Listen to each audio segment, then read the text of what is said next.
नमस्कार, म जयराम तिमल सिन्हा। तिमल सिन्हा समाज नेपालले तयार पार्दै गरेको वंशावलीको हामी प्रारम्भिक वंशावलीको पहिलो चरणको ड्राफ्टहरू सार्वजनिक गरिरहेका छौँ वेबसाइटबाट र तपाईँहरूलाई यसमा भएका कमी कमजोरीहरू सुधार गर्ने र यसलाई कसरी हेर्ने भन्ने कुरा चाहिँ जानकारी गराउनको लागि यो भिडियो हामी बनाउँदैछौँ र तपाईँहरूलाई म कम्प्युटर स्क्रिनमा स्वागत गर्दैछु। आउनुहोस् कम्प्युटरको स्क्रिनमा। तिमल सिन्हा समाज .org यहाँबाट साइट खोल्न सकिन्छ। गुगलबाट पनि तिमल सिन्हा समाज राखेर खोज्नुभयो भने यसको पहिलो लिङ्क पनि तिमल सिन्हा समाजको साइट भेटिन्छ र यहाँभित्रबाट तपाईँ वंशावलीमा जान सक्नुहुन्छ। वंशावली छ यहाँ चाहिँ हामीले प्रदेश अनुसार वंशावली राखेका छौँ र तपाईँले आफ्नो प्रदेश जुन हो त्यो प्रदेशको फाइल ओपन गर्नुहोस्।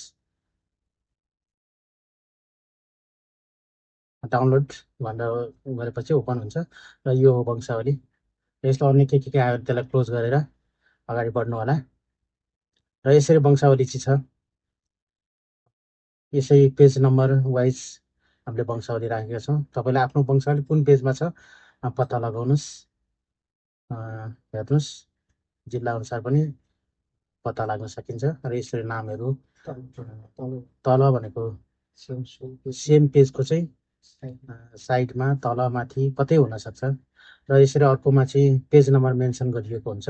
पेज नम्बर मेन्सन गरेको भने त्यति नम्बरको पेजमा हो, तपाईँले त्यति नम्बर पेजमा गएर त्यो हेर्न सक्नुहुन्छ र यो तल लेखेको चाहिँ त्यही पेजभित्र तल माथि दायाँ बायाँ कतै हुनसक्छ र पेज नम्बर देखेको चाहिँ सम्बन्धित पेजमा हुन्छ र यसरी 1 नम्बर 2 नम्बर भनेर जुन नामको माथि राखेको चाहिँ त्यो चाहिँ त्यति पुस्ता भनेर बुझ्नुपर्छ र एउटै पेजमा भएकोमा चाहिँ पेज नम्बर यतिबाट आएको भनेर भनिएको हुँदैन र पेज नम्बर अर्को पेजबाट आएको चाहिँ र यति पेजबाट भनेर लेखिएको छ। तपाईँले आफ्नो सबै कुरा हेरिसके पछाडि जब वंशावली करेक्सन गर्न अथवा तपाईँको त्यहाँ भएको विवरण ठिक छैन भने आफ्नो कहाँनिर ठिक छैन त्यहाँ सोही ठाउँमा यति पुस्ताको नाममा यस्तो भएछ भनेर तपाईँले राख्न सक्नुहुन्छ। जस्तो मैले एक्जामको लागि यहाँ 8औँ पुस्ताका कासुको चाहिँ तपाईँले पठाउनु पऱ्यो भने सम्बन्धित पेजमा गएर त्यसमा थप्नुपर्ने कुराहरू लेख्ने, त्यसलाई चाहिँ हामीलाई वाट्सएपमा पठाउने, इमेलमा पठाउने अथवा हामीले दिएको नम्बरमा फोन गरेर टिपाउन पनि सक्नुहुन्छ। हस्त, धन्यवाद।